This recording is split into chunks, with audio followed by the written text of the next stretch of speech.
Good morning and welcome to this morning's daily reflection. Today's set reading is one of my favourites in Matthew's Gospel. It's a story of the wise men who travelled to see Jesus. It is a favourite because right at the start of the Gospel, while Matthew was writing to the Jewish people of his day, among the first to see the child are the shepherds, who were considered to be among the underclass of the day, and these non-Jewish characters who just seem to appear from nowhere.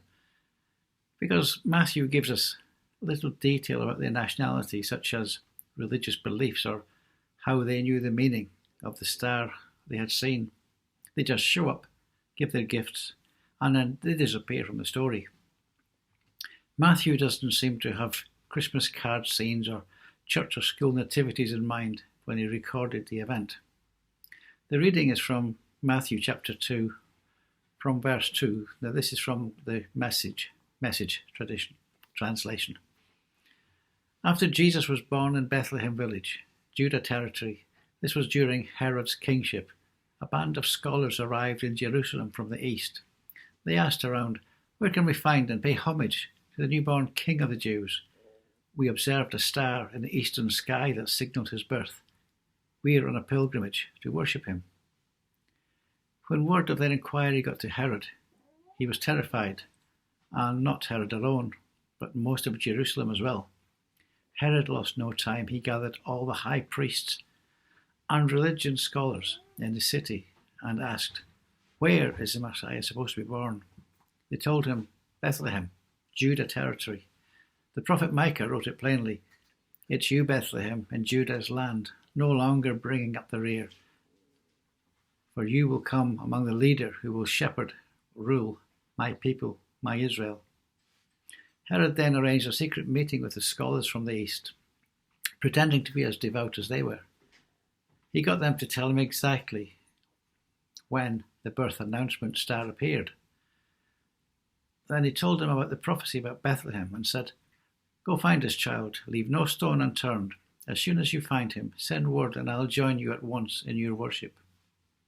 Instructed by the king, they sent off. And then the star appeared again, the same star they had seen in the eastern skies. It led them on until it hovered over the place of the child. They could hardly contain themselves. They were in the right place. They had arrived at the right time.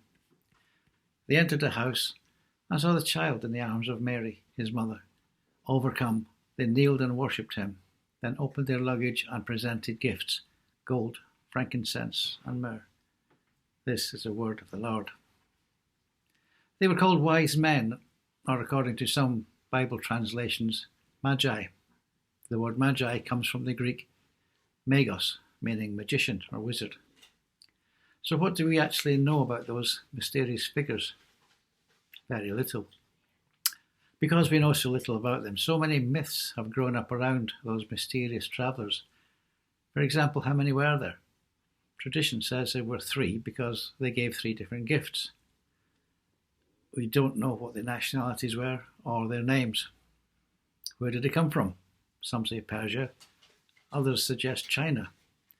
They may well have travelled alone, or if they were indeed high officials from the Persian or some other government, they would have routinely travelled with a substantial escort of soldiers to guarantee protection. To this you could add servants and cooks. Matthew tells us they brought 3 gifts, not just any gifts, but gifts each with a significant meaning. Gold is a gift given to a king. Frankincense is a fragrance used in the making of incense, given to a priest. And finally myrrh, which is used in embalming the dead. Staying with the term wise men, if we were to dig deeper into the Old Testament, the book of Daniel tells us how he was able to interpret a dream of Nebuchadnezzar, who then placed Daniel in a high position, lavished many gifts on him. He made him ruler over the entire province of Babylon and placed him in charge of all the wise men, or the magi. Going further back to Genesis, when the Egyptian Pharaoh had a disturbing dream that all his wise men were unable to interpret, it was Joseph, the Hebrew exile, who provided Pharaoh with God's interpretation. In response, Pharaoh clothed Joseph like a king. Genesis says, and they called out before him, bow the knee. So Pharaoh set him over all the land of Egypt. So long before Daniel, Joseph knew what it was like to have Magi bow before him. The Magi in our story are surrounded by other characters in this account, people who should have known better, who should have journeyed with the wise men from Jerusalem to Bethlehem. The theologians in Jerusalem, who Herod asked, all supposedly knew their Bibles, who spoke the truth to Herod, but they did not join the Magi on their journey of wisdom. In rejection of the chief priests, the scribes, was expressed in apathy and indifference. They knew it all, but they did nothing about it. They were too engrossed in their own religious activity, in doing theology, in temple ritual. Jesus meant nothing to them, so they disregarded him. For us today, it's important to consider that the world is full of men and women who have no use for the authority of Jesus. They are modern-day Herods, modern-day religious leaders who say they have no need for him or his message. They maintain that their lives are fine. They want to maintain full authority and control of their own circumstances. So if I can finish with a prayer. What can I give him, poor as I am? If I were a shepherd, I would bring a lamb. If I were a wise man, I would play my part. Yet, what can I give him? Give him my heart. Amen.